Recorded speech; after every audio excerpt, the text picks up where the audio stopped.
Hi, and welcome to the R2RB Indie Artist Podcast Series. And today I have with me Seems Like Tuesday band members Erica and Steve. And you can find them anywhere from Delaware, Philly, and New Jersey. Thank you for joining me today. How are you both? We are good. We're doing well. As we were just discussing, we're exhausted. Yeah. My allergies are killing me and I'm overworked. Oh my God, these allergies have been horrible. It's bad. We actually just played a gig recently outside. We had, what was it? The Makers Market in Chatsworth, New Jersey. Literally, it turned out to be a great day, right? It was supposed to rain. He would hit his snare and you would see the dust. Awful. Green and yellow. It was all over. It was all over my gear when I came home.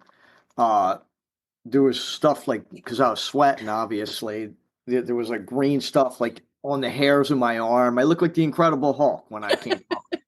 It's terrible. It was really bad where we were. We were getting killed. But we had a great show. But it was a good show. Wow, good. Yeah. Well, quick story about my allergies, because I was away up in Connecticut for 2 weeks. And before I left, I wasn't feeling so great, but I muddled through and got through because I was seeing my grandkids and everything. When I got back home 2 weeks later, it's like, I'm just going to stop in the walk-in because like I'm out of breath and I'm just not feeling it.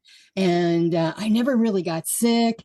Well, I walked across their parking lot into their waiting room, and it's like I couldn't breathe. Oh yeah, it's your allergies. So we're going to give you an inhaler and medicine and allergy medicine. Yeah. It's terrible this year. I've never had it this bad. It's so funny because we just had a radio interview too, and we talked about the same thing. He's like, I can't even breathe. I'm struggling. Like that's how we started the conversation. Yeah, he sounded like he was like gargling with like rocks. Yeah, his voice was shot. It's true. You know, I sympathize with you guys. Yeah, for sure. Oh my gosh. All right. I feel like we got us warmed up, but I love asking two questions. If you could have one superpower, which one would you want and why? God, I think about this all the time. As pathetic as that sounds, I would probably want to be invisible. Like I would probably want to try to like at some certain part of the day, right? Or if it's a busy week and I'm traveling so much and then I come home and it's just a mess with the kids, right? We have 5 kids, blended family. Gosh. So I'm like, yeah, okay, I'm going to hit that button and I'm just going to go away for like an hour. Yeah. What was the original actor who played the Invisible Man? Claude Rains. That was his name. That's who you want to be. Yeah, that's who I want to. I get you. I totally get you. I guess I would want to fly. Okay. I think. Just so I can have like a bird's eye view of everything and kind of be up there in the peacefulness with the clouds and be chilling and doing my own thing. I think that would be cool to be able to do that. And above the pollen. Yeah, above the pollen line for sure. But then you might collide with a plane, a helicopter. Yeah. Well, there's risks in superpowers too. Debbie Downer. Sorry. We'll give you radar. Yeah, exactly. We'll keep you safe. Oh my gosh. How about where's one place in the world you would like to visit? Oh God, I'm going first on this one. Okay. Italy is literally on my bucket list because that's our heritage and the food, just the scenery that I want to go there so bad. We're going to make it there soon. Yeah, I wouldn't mind going there either. Yeah. I think I always wanted to go to the Grand Canyon. Oh yeah. Reason. I just always thought that would be a cool trip to go there. But I'll take Italy because, again, we're Italian and that's my heritage. Yeah, sure. Kind of go on a boat and see where, my great-great-grandfather was or whatever. That'd be kind of cool. Oh, yeah. Agreed. Definitely. Both places. Agreed. I like them. All right. So Seems Like Tuesday is the name of the band. What's the story behind the name? That's all you. That's me. I usually answer this one, so I'm well versed in this answer. We practice on Tuesday nights, and it seemed like when everything that we were trying to do, book a studio session, photography, a photo session, anything like that, was always wound up being on Tuesday. So when we were looking for a band, I'm like, we wanted something that obviously wasn't taken. We wanted something that we could kind of abbreviate. So it could be like SLT, and we could make it like big on like a marquee. And we didn't want anything to put us in one category as like, that's our genre of music. There you go. Yeah. So we could kind of do anything with that name. And nobody had it, which was really important. Right. If you go on YouTube or you go on Google and you hit us, we come That's right it. up. Yeah. So I think it was more derived from not being typecast by a certain name that would make you be like a heavier band or a country band or something. I just wanted to be able to do whatever we wanted to do. And again, nobody had it. And it was kind of unanimous. I just said it one day. I was like, how about Seems Like Tuesday? And they were like, all right. And we just kind of went with it. And then, once we got the logo back from our artist, we were like, oh, yeah, it's sold now. Cool. It looked cool. Yeah. Yeah.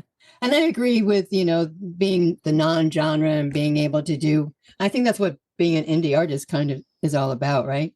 Do your thing. Yeah, I think, if you have I always use this example, but if your band's name is called Megadeth or something like that, obviously that's a heavy band. Right. Exactly. We didn't want to be typecast into any sort of thing, and we're not a heavy band. So we wanted to kind of be able to bob and weave in and out of styles, and we have a rock edge, but we're not a heavy metal band per se. Right. Okay. Absolutely. I like that. So you've been nominated for awards. You have a new one. You've been nominated recently. Yeah, so we actually won the World Songwriting Award for Wasted Summer. God, when was Wasted Summer released? We released so much that towards the ending of last summer. Yeah. Oh, cool. Probably like August or September. Yeah. Wow, almost a year.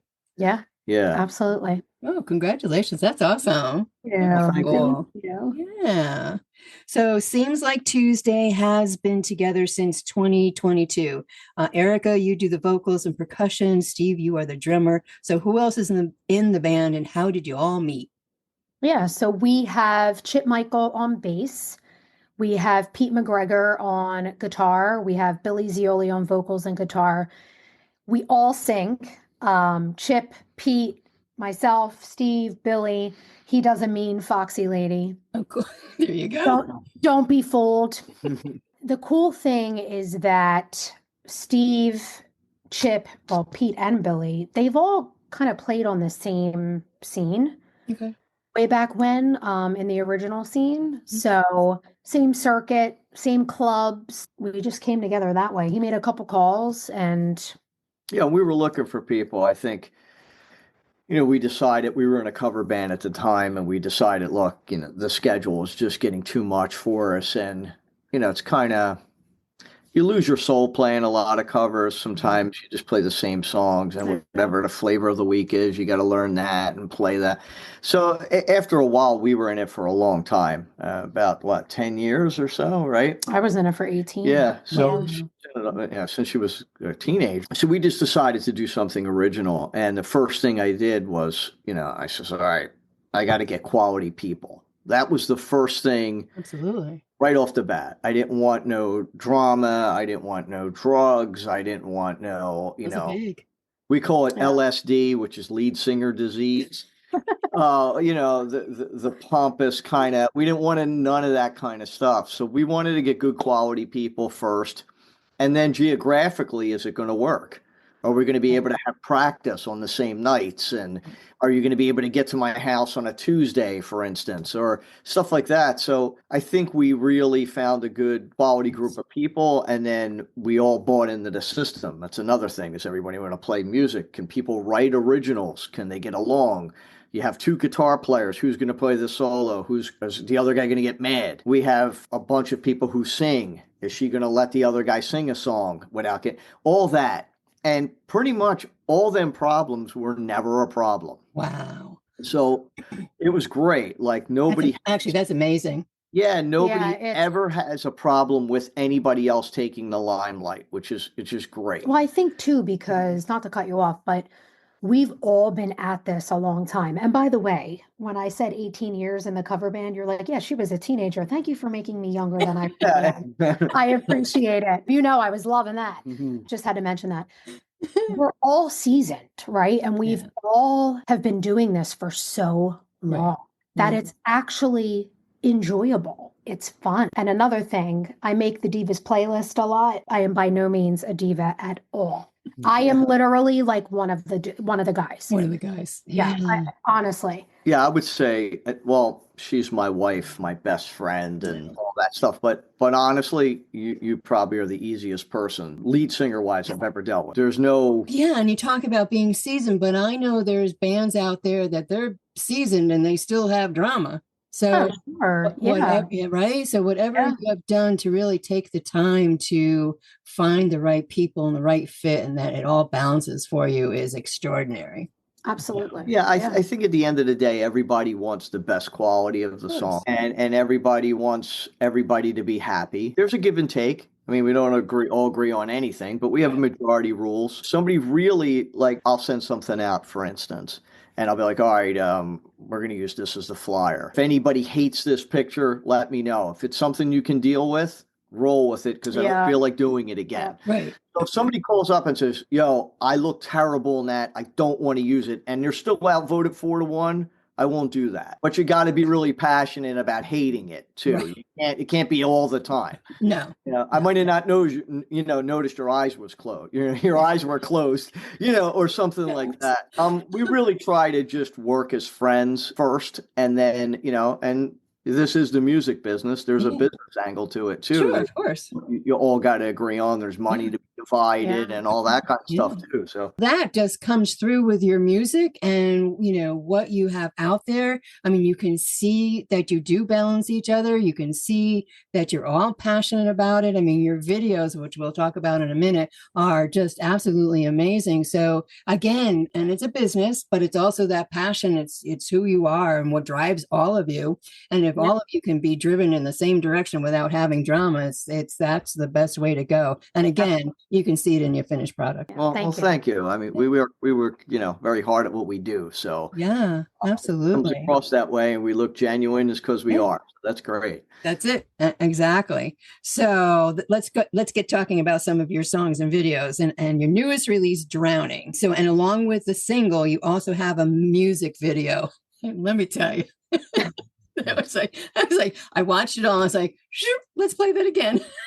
Yeah, that is actually, I mean, I love them all, right? We put, again, like Steve said, we put so much into it. Schedules, who's available, the whole day on a Saturday. Yeah. There's a lot that goes in, but the song itself has like that spooky element, right? By the way, we actually did not write that. We actually had somebody bring that to us, one of our fellow musicians, on the original scene. And obviously we made it our own and what it is, but he had this vision the entire time. We have to make it eerie and, maybe vampires, or because it just matched the song. And then the place that we went to was actually a friend of our photographer and videographer. And that looked very spooky too. It did. So it kind of and it was a dreary day. We thought it was going to rain. I'm like, this is friggin' perfect. I mean, besides the vampires coming out during the day, it all matched up. All the elements were there, and I was so, taken and fascinated in the beginning watching, walking into, I don't know where the heck you're all walking into. It was like, oh, and then the scene unfolds, and at that end, so go ahead, tell the rest. Yeah. And then my kids, it was funny. They're like, why are you wearing a cape? You look like Little Red Riding Hood. I'm like, did you watch the whole thing? Because you won't get it unless you watch the whole thing.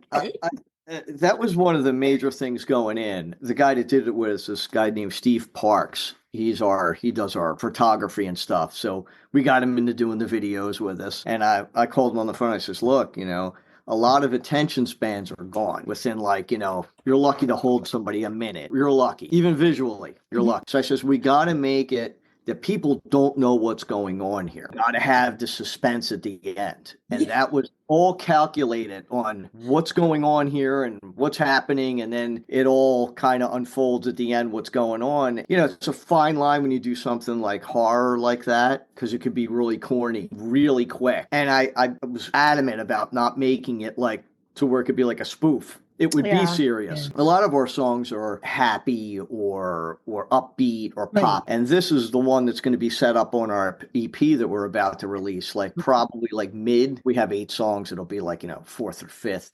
And it really just takes the EP left. Different level. So we could come back. It's another corridor to walk down, And that's what we did with the video too. We wanted it to be really different than everything else we put out. And we wanted to keep your attention span guessing until the very end. And then, like you said, you usually 9 times out of 10 people are like, I watched it twice. So that's great in itself because you're going to rewind it and you're going to see things you didn't see. And then now that you know the story, you're going to look at the clues and all that. So it's very, what's that? Albert Hitchcock like, where you'll start figuring things out. But we literally wrote that whole thing out, like what we were going to do. Girl enters the room and that on the second line of the 3rd verse or whatever. So it was all very calculated and we shot that all in about 2.5 hours. A little closer to 4. Really? Yeah. Okay. Well, time flies. But, it was in one day. And then we edited it and we put it out. So we were lucky enough that the guy let us use his house. Hugh, if you're watching, thank you.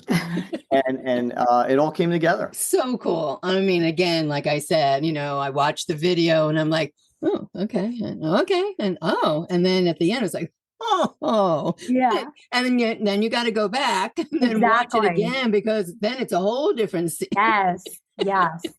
Agreed. And somewhere in there, hopefully the song's catching you to where you're like, you start bobbing and weaving to it. So it's all an experience, which we tried to take the viewer and the listener through in less than 3.5 minutes there. Yeah. So the house that you were in, Hugh's house that you were in, has he ever had paranormal activity in his house? No, he's actually a brilliant artist. He actually is one of the few people we know that actually makes a living doing something. He does like old murals and all kinds of stuff. And he's a collector. So I'll tell you a funny story.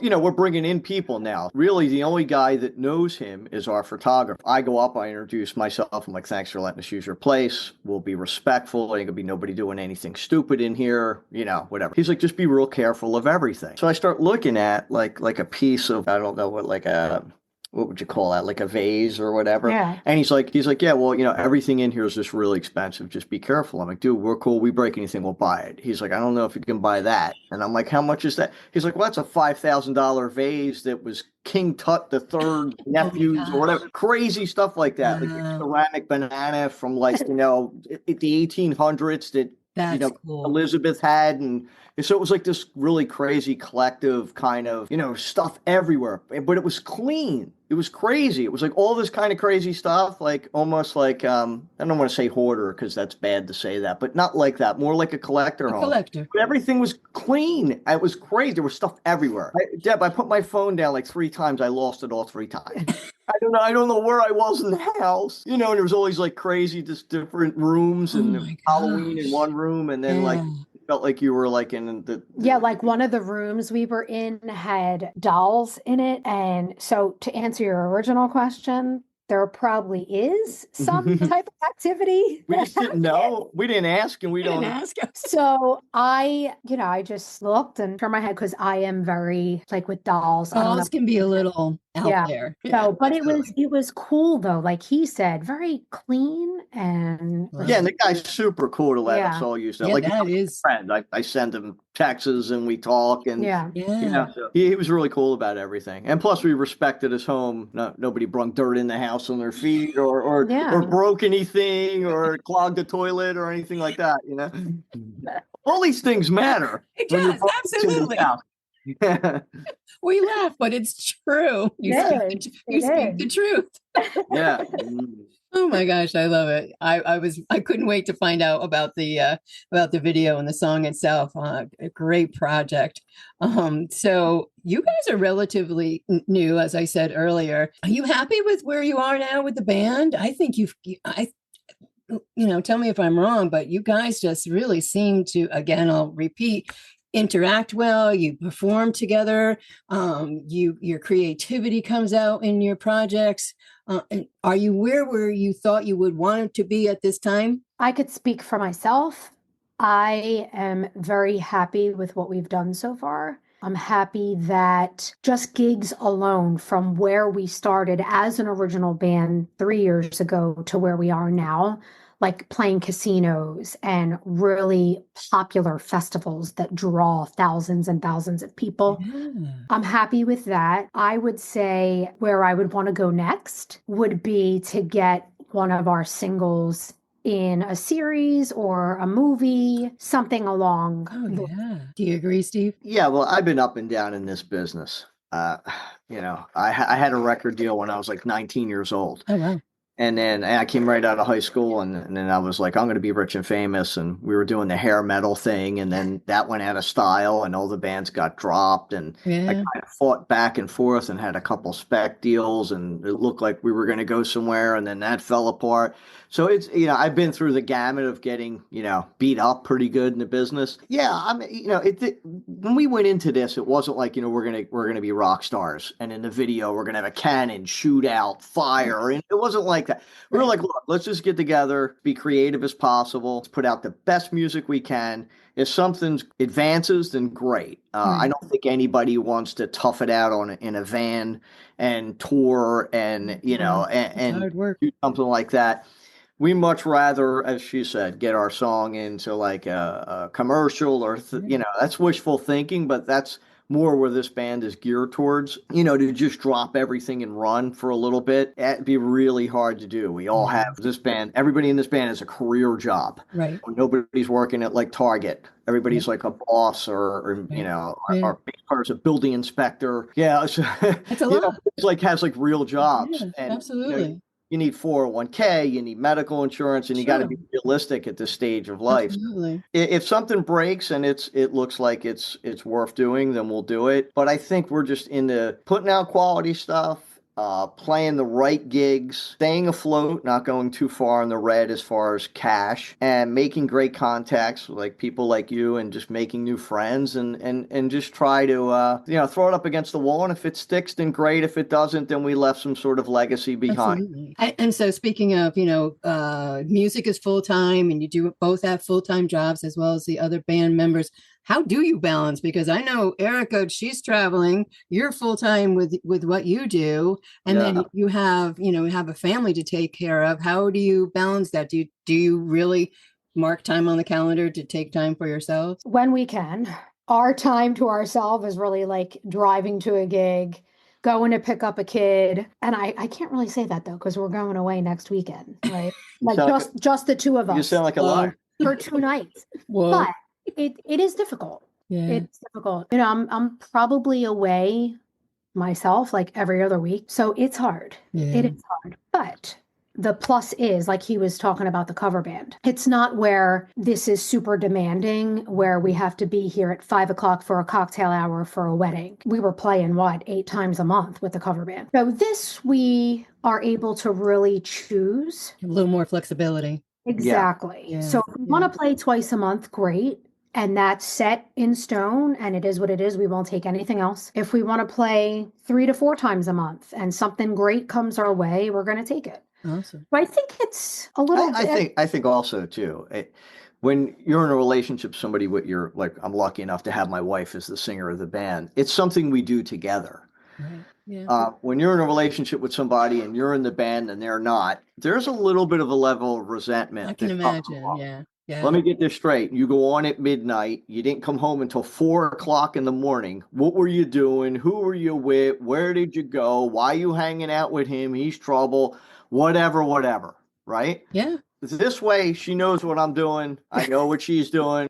None of that's a problem. We kind of go and we come together, and she knows who I know and I know who she knows, and we give each other flexibility, but there's a level of respect because your partner's right behind you. So right. she's the singer of the band. People are always going to flirt with her. Right. So, I let her do her thing until it gets out of control, and then I'll go over and introduce myself and be like, all right, dude, you keep it moving now, so it's something we do together. And I think that's a lot, more healthier than when you're with somebody who isn't your place.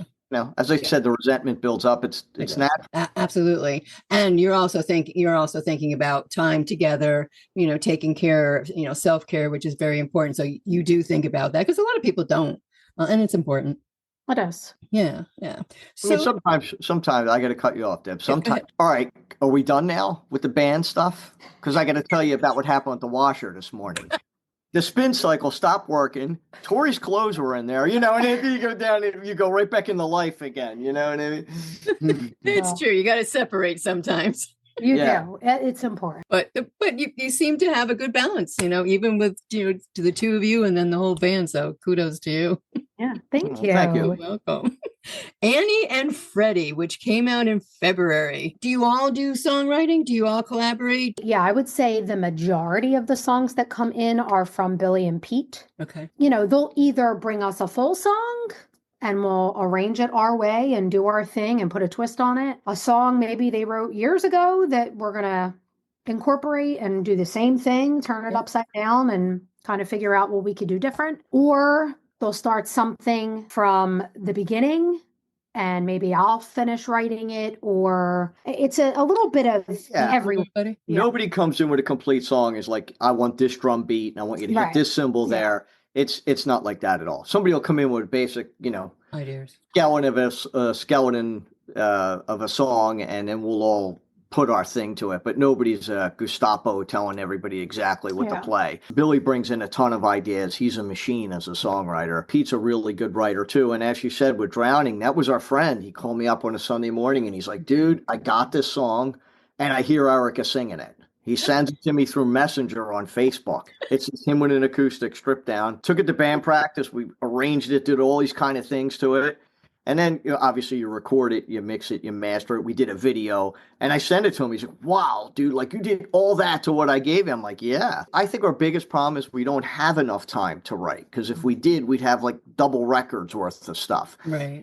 We're going to have to play. We have a problem like, okay, we're going to need 350s as far as sets, and we're going to have to incorporate some covers because we're playing a casino and they don't know your song. So then we started learning a lot more covers just to fill up a night. Right, to balance it out. Yeah, I think if we could just be an original band and we were just focused on that and we had a little bit more time to ourselves, we can really pump out a lot of material. But the way the business is and if you want to play and you want to make money, you want to play places with stages and lights and stuff like that, and they feed you, you're going to need to play some covers. So we didn't want to do that, but that's what we're doing because that's the name of the game and that's all you can do around here. Where we're from, you have to do that. So, but yeah, as far as answering your question, I think songs come from anywhere we can pull them out. There's no rhyme or reason. There's no one way of doing things. Whatever works. We just try to bring everything in and we just like to put our SLT signature on it. And as long as it kind of blends into what we're doing, great. If a guy comes in with a thrash song, we're not going to play that, but everybody knows better. That's the other thing. I think the band is kind of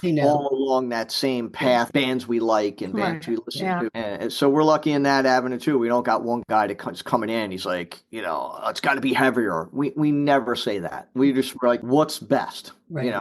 Eric will sound better if we jump that key. Let's jump the key. Whatever. And so Annie and Freddie, is that how that came about? Was it a collaboration or? Pete came in with that pretty much with everything. And then we just SLT'd it. I think we wrote the ending or how the beginning was going to come in. And, you might want to shorten the verse there or something like that. But the major bare bones of that tune definitely came in from him. And what's their story? Oh, that's your call. Yeah, they're the power couple. They're like us. Yeah. Pretty much they can handle anything. They're, proud of who they are as a couple. And that's pretty much what that's about. But more or less like a couple against the world. When you're with somebody, you know how you go through every kind of problem there is. You go through births, deaths, dying, or whatever. You start to go through everything. Yeah. And they're just fighting against every obstacle that the world's throwing against them. And they're coming out and they're still together and they're still strong and not they ain't getting kicked around, but they're fighting back and they're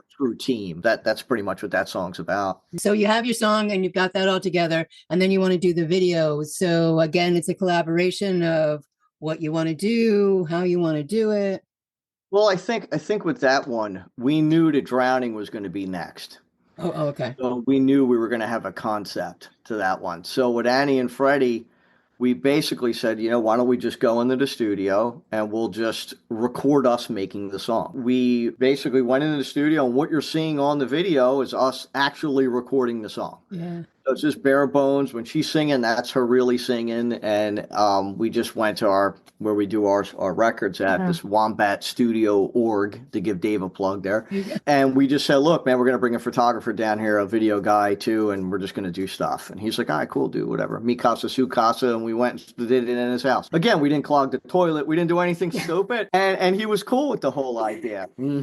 So that's why you keep getting invited back. That's right. That's right. It's all about the toilet. But that was the idea behind that one, just to go right in and just belt something out right away, because we knew the next one was going to be, the concept, and it was going to be the story, and we were going to have other people. We had, the two other girls with Erica. So we knew that was going to be a little bit more of a labor, where that one was just like, all right, let's go down on Tuesday night. We'll play the song. We record it, bang, we'll put it out, and we'll move to the next. So there wasn't really much thought process behind that. It's just to get everybody on the screen, just follow the tune. I mean, that was the big thing. That was cool. No, that was a good video as well. It's like, oh, okay. Yeah, and you know what? You did very well. You were successful, because people would reach out to me and be like, "What's up with the video? Like, you guys didn't do anything else?" And I'm like, "There's a reason why." Right, we're setting out. Right, exactly. So it worked. It did. Absolutely. Yeah, you guys work really well. Yeah, guess what? I'm going to give you there you go. a plug. Let me get my ego hat on. He is very creative. He comes up with a lot of the concepts and the ideas. He does all of our social media. I just don't even know how he does it. Well, I mean, I do know, because I used to do it and you took it off me. It's a lot. Yeah, he does all of that. So sometimes he's up till like 2 a.m. thinking, well, when the wheels are spinning, right? Like, so it's a good thing though, because he's very dedicated and committed. Yeah, I try not to spell any words wrong or cut people's head off in pictures and all the little details that mean something. I mean, we're laughing, but it does. I mean, it does. Yeah.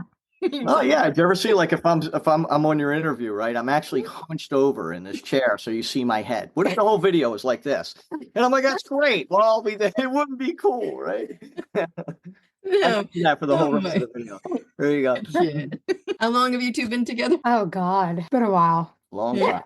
Good. Yeah. We ain't married though. No, it'll be 3 years. Yeah. It's working. Whatever you guys are doing, it's working. Well, I can still make her smile. That's half of the battle, right? Right. Absolutely. Is there a message you want your listeners to take away from your music? We're trying very hard. I mean, we're trying to execute our craft. We're trying to tell a story. We're trying to keep it fresh. I think the major thing of being in this business and doing record showcases and all that kind of stuff, it all comes down to the song. That's number one important thing, and that's the way we approach everything. So I think the more you listen to our material, the more you'll start hearing, wow, that's only coming out of the left speaker there. Or that was coming out of the left speaker on the first verse, and now it's coming out of the right speaker on the second verse. All that is telegraphed. Nothing's by accident. It's all thought out. It's very almost like how Rush would approach something. Like the guys are dialed into it's crazy.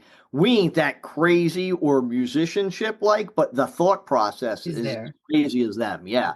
So everything's done for a reason. And I think we would want people to know that we really care about what we're putting out. We ain't just putting out any old slop. We're really spending the money on studio time, rehearsing, having band meetings about the simplest little things. We're really trying to put out a quality product. Yeah. And again, in the end, when we're watching your videos or listening to your singles, you can hear it, you can see it. It's all there. Somebody's taken the time from the beginning to the end, especially in the videos, because I love listening to the songs, but sometimes when you have a video to go with that song, and then where you take your videos, that step up that you take those videos to, it's important. And I think that finished product says, so much about Seems Like Tuesday. Well, thank you. I think one of the biggest compliments I ever got was from Juice. My friend Cress, we call him Juice, but he's like a heavier guy. So he listens to almost death music, like, Cookie Monster kind of stuff. So he comes up and he goes, listen to me, man. He goes, that ain't my style of music, man. I want you to play in a heavier band and do the double bass and be like, He's like, but I got to admit, you got really good songs and your band's good. He almost like reluctantly wanted to admit that he liked it, but he couldn't because he's got a Slayer patch on the back of his jacket, So that was probably one of the coolest things. As long as we're executing on some level and people are getting something, they like Erica's voice, or they like my drum fill on this part, or they like this, even one song. As long as we're reaching somebody with something, then we feel like that we're accomplishing what we want to accomplish. Who has been one of your biggest influencers on your music? Everybody's different on that one. I was good. Yeah, we all have. I come from like the Journey, Led Zeppelin, Foreigner. That's where I sunk my teeth in as a kid. Music. I know Pete's definitely like a Sammy Hagar guy, Peter Frampton. Billy played in a lot of like heavy metal bands. I wouldn't say heavy metal, like, because that's like Judas Priest, but more of like a heavier, the Hair sort of. Oh, there you go.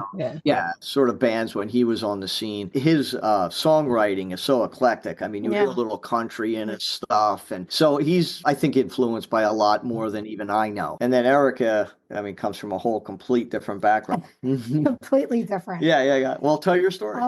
So I'm like the Connie Francis era. Yeah, I grew up. My nan, my grandma, my dad's mom was a performer, and Patsy Cline, Etta James, Connie Fitz. Like, that was my first concert. She's an old as soul. A little girl. Yeah, I love it though. So that, my dad always says, you grew up in the wrong era. And then after that, I got into like the R&B type of stuff, like the Whitney Houston, Mariah Carey. Then the 90s was different. That was like No Doubt, maybe a little bit of Britney Spears, but I just loved how she entertained. Right. And then as I got older, so really all different types of music, but my dad made sure that I definitely had the opportunity to experience Huey Lewis, Joan Jett, Pat Benatar. So a little bit of everything. Yeah. For sure. Again, great music, great influences, both sides. And then the two of you collide and blend it all.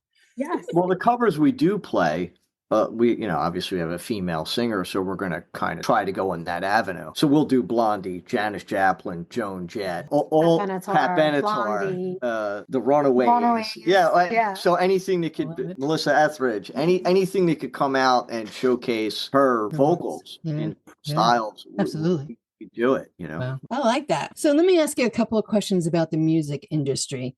Knowing what you know now about the music industry, would you still want a career in that field? From a business point of view, absolutely not. From who I am, I feel that drumming is not what I do, it's who I am. Okay. So it's, I'm just following my heart and following what comes natural to me as a human being, and that's I gravitated to doing. Music and sports were always my thing. I actually approached the drums as like a sporting event. Like I come out, I want to score the goal. But no, the business is dirty. It is. And I've got kicked around, and I know probably some of the reason why we're at the level we are, because I could see bad news coming, and I'm like, I've been there, done that. That dude's shady. He's going to tell you whatever you want to hear, and then he's not going to come through, and then we're going to, or whatever. I know I guess we're in the tri-state area, right? We're East Coast tri-state. I know all the guys that are real and all the guys that aren't real. From the booking agent to the roadie to the light man. So I kind of been there, done that, and it makes me a little apprehensive. Yeah, the business is dirty. I wish it wasn't as cutthroat and you can actually put out material and make a living doing it. But now if you get signed, they're doing the 360 deal. You can't make any money. Like they're going to take you're not selling anymore. Okay, you're not selling records, you're selling streams, and you're making nothing off of the stream. Yeah. So they're going to come after your merchandise. They're going to come after if you have a song in a movie. They're going to come after anything that you're making money to recoup their money. Right. That's a huge problem, because at least a band would sell their soul to make it, but then they would be on tour and they would make the touring money and the merchandising money. Now you're not making that either. So it's like you're kind of selling your soul and financially going in the hole for fame. So if you want to be famous, you can be famous. You're just not going to make any money, probably. And if you want to make money, then you got to do everything by yourself, because then you ain't going to pay anybody back. So then you need some sort of capital to do it. It's way hard. It's very discouraging. And if I wasn't a lifer, I would have probably quit by now. But that's just who I like. My hair long. I like playing drums. These are things that I like doing, so I stuck with it. But I'm not naive by any sense of the imagination. So, I guess it ties in what you said. Are you where you want to be? Technically, no, but I'm okay where I'm at, because I'd rather not get used either. Yeah, absolutely. Or pimped out, that sort of. It's a tough industry, and for the somebody's just starting out, as an indie artist, not knowing anything. They really can get knocked down hard, or they lose their self-confidence really quick and just quit, because it's not for the faint-hearted to be an indie artist these days, and you have to be totally in or totally out, I think. You're going to take everything you got to get to the next level, and then once you get to the next level, they're going to use that against you almost. So once you get up to that mountain, you realize that mountain ain't where you want to be anymore. Now you're on. My friend plays with this cover band, and he goes, I'm like, oh, dude, he's an original band too. I'm like, why are you playing in a cover band? He's like, well, you know what? They're having fun. They're not jaded yet. So he's having a good time. He's jaded, but they're not. So you know what I'm talking about, right? Yeah. So he's like, I'm just doing it because it's fun right now. But it's hard to keep it rolling. It really is. But again, if you got something worth saying and you got material that you want people to hear, you kind of endure the punishment and keep on moving. I mean, anything you do, you're going to get beat down, right? Absolutely. You get 4 brand new tires, you run over a nail that week. You couldn't roll over the nail the week before. You roll over on a Michelin tire that cost me $350. So that's the way it works. It is. So what advice would you give an indie artist starting out these days? Be careful. Research everything everybody tells you, because I think everybody goes, oh, I know, the guys who used to walk the dog for Tommy Mottola and all that. Most of that stuff never pans out. Be cool to everybody on the way up, because you're going to meet them all the way on the way down too. That's the other thing. I think the biggest thing is do it for the right reasons. Do it because you love to do it. Do it because that's the way you express yourself. And if people like it, do it because you're happy. If everybody likes it, then that's cool. Don't sell out and try to follow a trend, because by the time you get to that trend, the trend already changed. It's done. Yeah. It just happens so quickly.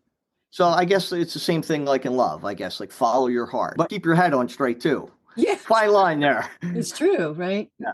You agree, Erica? I do. So we actually have fellow musicians that reach out to us, either folks that are just getting started, folks that may be signing to a label that we're partnered with, really asking, how do you do it? How are you managing your schedule? Who's doing your social media? How are you getting on all these podcasts and all these radio stations? From soup to nuts, they want to know everything, because they see the post every day. You again, you have to be dedicated to that. He will post once a day, because that is what you have to do. I mean, we have 12 music videos. Not bragging. I'm just saying that's a lot of work. Yeah. Oh, yeah, absolutely. 12 music videos. I mean, it's a matter of, I tell everybody, you gotta work. And I'll quote the Bon Jovi quote that I live by. Yeah. I heard him say one time, he's like, I'm not the best singer in the world. I'm not the best frontman in the world. He's like, but I'll outwork everyone. There you go. And that's like kind of, I'm just going to outwork you. I think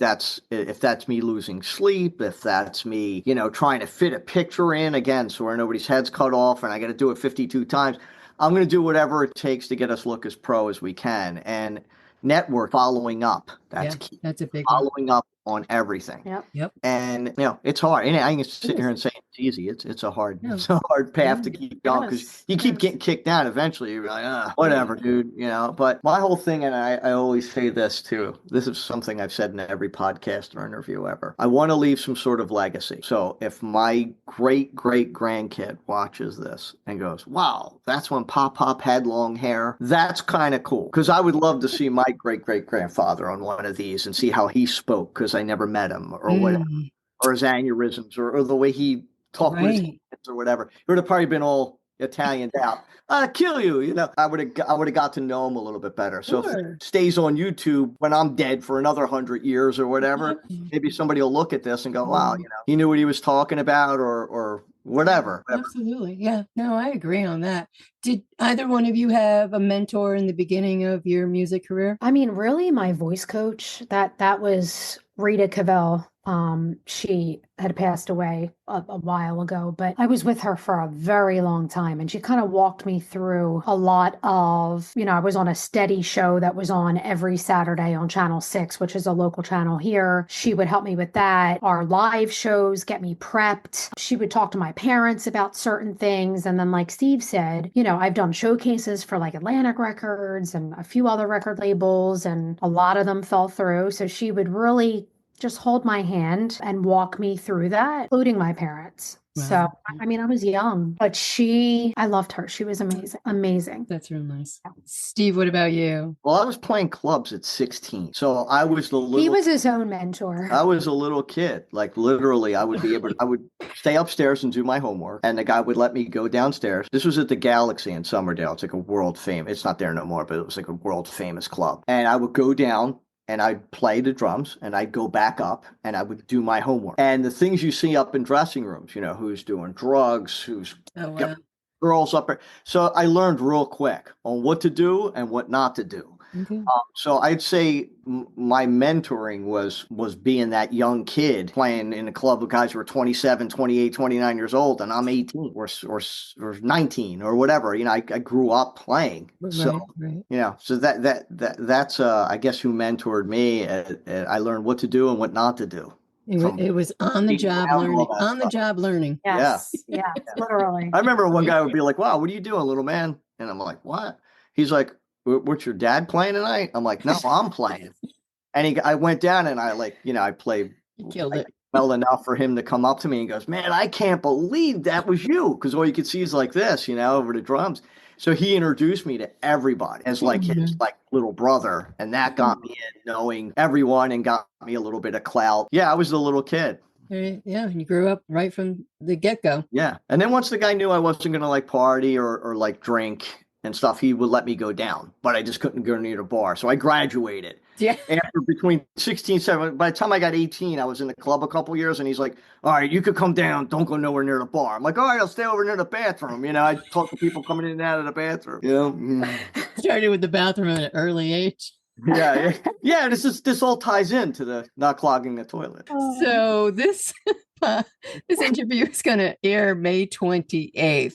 What do you got booked after that day? What's going on next for you guys? Yeah, so we have so many shows. I am so excited. For that, though, we have May 24th, we have the Collingswood Mayfair, which is huge, like thousands and thousands of people. This is going to come on after. I know, but I'm just totally building it up. Yeah. Yes. So that show was great. There was a ton of people there. Yes. I could actually bring this up right now while I'm sitting here. After that, we have a gig at a casino in New York, Ring-Eyed Pete's at Vernon Downs Casino. 27th, we're at the Block at Harris, Philly. That's another casino. Beautiful venue. They just redid the entire venue. State-of-the-art sound system. I love it in there. We're down at the casino some more. Wally Lake Fest in August, which is huge. Oktoberfest. We have a lot of festivals coming up in the fall. Oh, nice. So we're just really getting out there. So kind of New York, New Jersey area? It's kind of like New York,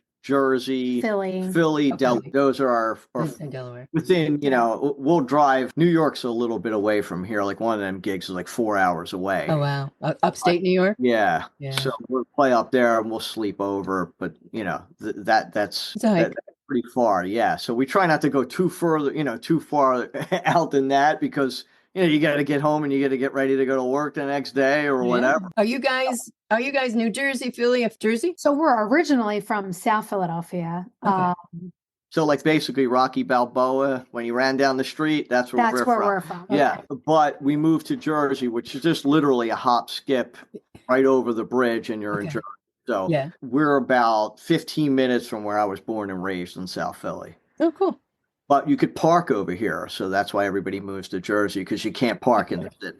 Yeah, It's like I actually have a driveway now. It's like great. you know. It's the little things. It's the little things you Absolutely. pay so much more in taxes for, you know. Yeah, awesome. All right. Well, you guys, you have, well, first, thank you so much for being a guest here on R2RB broadcast podcast series. I have enjoyed our conversation. You guys are the best. That was fun. Ditto. That was fun. It was, and thank you. I've learned so much about the both of you and your band, and I know people will continue to follow you and like you, and well, let everybody know where they can find you. Let's go with that. Yeah, absolutely. So Facebook, Instagram, TikTok, YouTube for our music videos. There's also obviously some live performances on there as well. All streaming platforms, Spotify, Amazon Music, iTunes, everything in between. Yeah, if you just hit Seems Like Tuesday, we're the first thing that pops up. We're very lucky. It's not a movie, it's not a song, it will come right. It's you guys. Yeah. Do you have a website? So seemsliketuesday.com. It is. Okay. All right, cool. And they can find your schedule and everything right there, right? Absolutely. Yep. Okay. Awesome. Well, guys, again, thank you so much. You guys are a lot of fun, a lot of energy. I wish you all the best with everything that you have going on, and just keep killing it. Absolutely. Thank you so much, Deb. Yeah, We it was fun. appreciate it. You're welcome.